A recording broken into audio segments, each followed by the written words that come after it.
Hello, welcome. Okay, so I am going to do my presentation on remote work and IT. And my name is Catherine Corbin, and we are in BAIS 550, taught by Elaine Crable. So in terms of our agenda, I have the history of remote work and the changes that technology has caused in it, COVID-19 and the rapid rise of remote work, the current state of remote work and who benefits from this trend versus not, the possible future of technology enhancing remote work, the benefits and downsides to employers to remote work, and then also employees, and then the future of remote work. So let's get started. In terms of the history of remote work, I thought that this was really interesting. A lot of our presentations in this class have covered different types of IT that have a long history of hundreds of years, but remote work is relatively new. The first time it ever became a thing at all was in the 1970s, and at that time it was because of gasoline prices going up so much in the OPEC embargo and not making commuting more expensive. But even after that, through the 1970s into the 90s and the 2000s, remote work was still a relatively rare thing. Before COVID, only 5.7% of US employees worked from home full time. So even though it was a thing and it was around, it was relatively rare. Once COVID happened, of course, a lot of this had to change overnight. Um, Offices were forced to shut down, employees were at home, but employers soon realized that they were going to have to figure out a way that their employees could work from home if they wanted to keep their businesses running. So this is when everything sort of shifted and you see all this investment into remote work happening. And then even after COVID, since office workers had been working from home for at least a year at that point, um, most did go back into the office. However, some did not go back. And now, after COVID, the number of full time remote workers in the USA has increased to 12.7% overall, over double of that before COVID. In addition, now 28.2% of workers in the USA now have a hybrid work schedule, which means that they work part in the office and part remotely. And this was not something done much before COVID. So you can definitely see how attitudes around work and remote work have changed after COVID. It's hard to tell people that they worked from their house for a year, but now they can't. So I think just ideas around it have shifted overall. So the current state of remote work, studies show that certain types of workers are more likely to be offered remote work than others, even within the office environment. So for example, the highest paid workers, those earning more than $250,000 annually, have had the biggest jump in remote work as shown in data. And then the age group most likely to work remotely are those aged 25 to 30 or 24 to 35. So within that age demographic, 39% are working remotely full time and 25% are working remotely part time. And this is a drastic shift from older generations, and it shows how the future of employment will only increasingly include remote work as this age group shifts into the dominant one in the workforce, and younger generations start to come in who value remote work even more. And among this younger demographic, I thought it was interesting. Men are more likely to work remotely than women. So, who benefits from remote work? So, the statistics show that remote work currently is something offered as a benefit to highly paid upper class workers more than any other group to attract them to a company. Um, Currently, IT and technology are the most common remote work industries, followed by marketing, accounting, and finance. Medical and health and HR and recruiting are both industries growing fast in the remote workforce as well. This has caused some people to worry about remote work creating two classes of office workers, those who are highly paid and work remotely, and those that are less well paid and must come into the office. However, some people speculate that this remote work trend will start with the highly paid workers and then sort of trickle down, if you excuse the phrasing, to other types of workers over time as younger generations come into the workforce more and more. So it will be interesting to see what ends up being the truth of what happens in the future. So, your current IT technology for remote work, you really need only a laptop and then also cloud hosting and strong communication applications such as Zoom meetings and messenger services.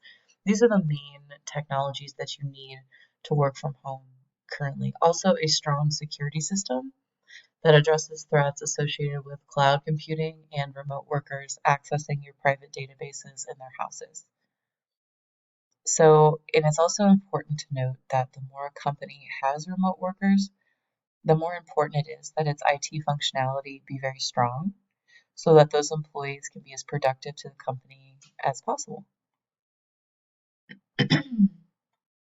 So, future trends in technology for remote work.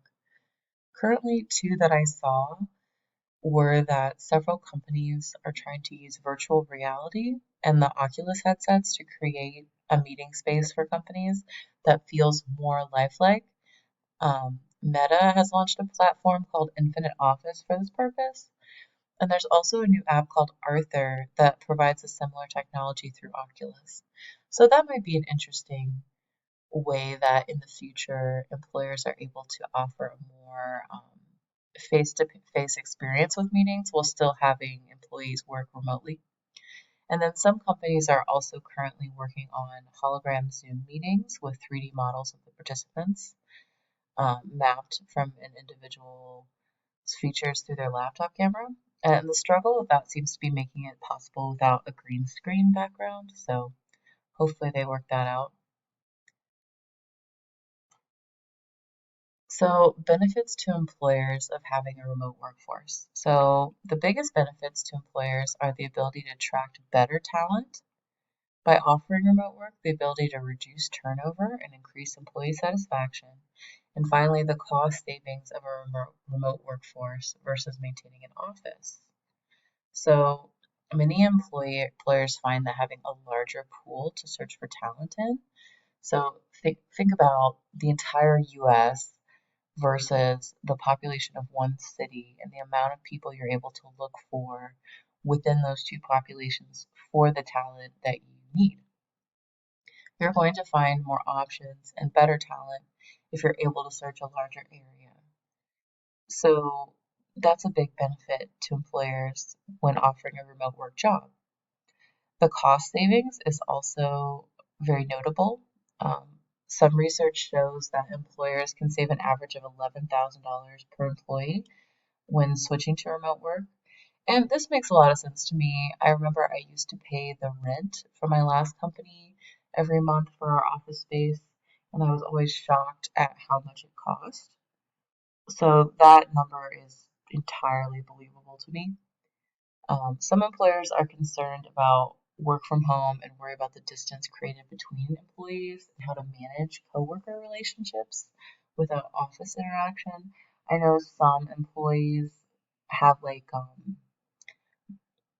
team building activities every year where they fly people in to create that sort of in-person bonding with their remote workforce. I think that's a great way to get around this. So, benefits to employees from working remotely. Employees consistently poll as happier with their work life balance when they work from home. 71% of remote workers said remote work helps balance their work and personal life, and 57% of remote workers said they would look for a new job if their current company didn't allow remote work. Employees save a lot of time commuting to work, and then they save a substantial amount of gas on gas and childcare as well. Um, they also get to spend more time with their families than when they've had to commute and put their children in daycare every day. So it's really just a family-friendly option for them. So the likely future of remote work. Many new startups are now completely remote from the beginning. This is allowing more businesses to be able to start new businesses with less capital, as the cost of renting office space is quite high. Currently, about 16% of companies are already fully remote and operating without a physical office, and this is projected to only increase in coming years. And in one study, it's projected that by the next year, 2025, 32.6 million Americans will work remotely. And as more and more baby boomers retire and Gen X, millennials, and Gen Z get more and more into the workforce, we should see this continue to increase. So, some ethical and security issues with remote work.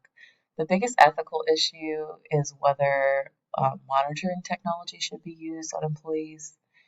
Right now, 96% of remote companies use this monitoring software, and many employees don't like it and feel spied on. And then, of course, 73% of executives at companies that do allow remote work are concerned about a greater security risk with remote work and internal data. So, okay, some questions for the class. Have you ever worked remotely? How did you like it? And would you do it again? How would you compare it to working in an office? Do you prefer all in office, hybrid, or completely remote? Do you think the biggest push in increasing remote work will be younger workers being more common? Or do you think the cost savings will push an increase in remote work? Or do you think something else will continue to push this trend?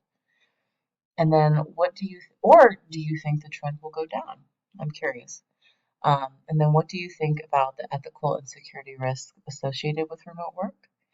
And then finally, how might remote work influence urban planning and commuting patterns in the future if more and more employers eliminate their offices? How might remote work change society structure as a whole?